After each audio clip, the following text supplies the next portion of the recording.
agree. You're absolutely right.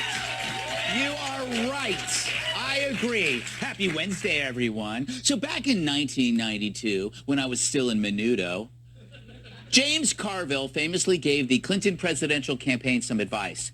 It's the economy, stupid. When he should have said, it's the dry cleaning, stupid. But this year, it's the safety, stupid, which is something someone should have said to Alec Baldwin.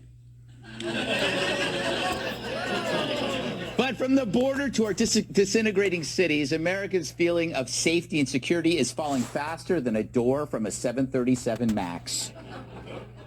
And that means another lefty sacred cow has failed. It's the progressive chestnut that the cops are the enemy, not the perps.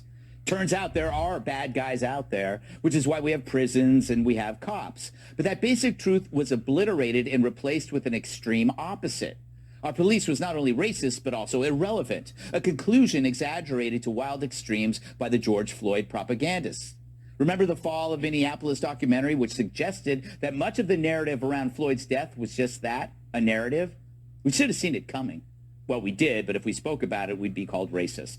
But now the myth, we hope, is starting to unravel. So let's turn to the story of Roland Fryer, a renowned black economics professor at Harvard. In 2016, he published an extensive study which sought to explore racial differences in police use of force. And he collected data from all over, including New York, Dallas, Houston, LA, and Florida. Here he is last week discussing those findings. We collected millions of observations on everyday use of force that wasn't lethal. We collected thousands of observations on lethal force. And it was in this moment in 2016 that I realized people lose their minds when they don't like the result. Yes, we saw some bias in the low-level uses of force, every day pushing up against cars and things like that. People seem to like that result. But we didn't find any racial bias in police shootings. So to his surprise, he found no racial bias in police shootings. But despite those millions of observations and data points, that was an inconvenient truth that people just couldn't handle. I had colleagues take me to the side and say, don't publish this. You'll ruin your career. I said, what are you talking about? I said, what's wrong with it? Do you believe the first part? Yes. Do you believe the second part? Well, the issue is they just don't fit together. I said to them, if the second part showed bias, do you think I should publish it then? And they said, yeah, then it would make sense. And I said, I guarantee you I'll publish it. Well, someone's going to be sitting alone in the school cafeteria. So he was told not to publish it because it didn't fit the narrative. But good for him, he did it anyway. And the backlash was so bad, he says he had to have police protection for 40 days, all because he told the truth. And a few years later, in 2019, came the fallout. He was suspended for 2 years, and his lab shut down after being accused of verbal sexual misconduct and fostering a hostile work environment, which he denies. And the person who handed out that suspension? The dean of faculty at the time, Claudine Gay. Yeah, you know, the woman who would go on to become Harvard's president, but then resigned after she failed to condemn anti-Semitism on campus, and that she also plagiarized tons of her own academic work, as well as ripping off Urkel.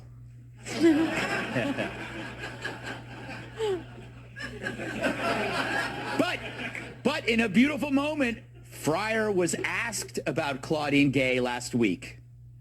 Claudine Gay. She said this in a letter to the economics department at the time. Professor Fryer exhibited a pattern of behavior that failed to meet the expectations of conduct within our community and was harmful to the well-being of its members. The totality of these behaviors is a clear violation of institutional norms and a betrayal of trust of the Harvard community. So I guess I want to ask, do you believe in karma? I hear it's a mother. No, we bleep that, but for those of you at home, it's a term that means people who have sex with their moms.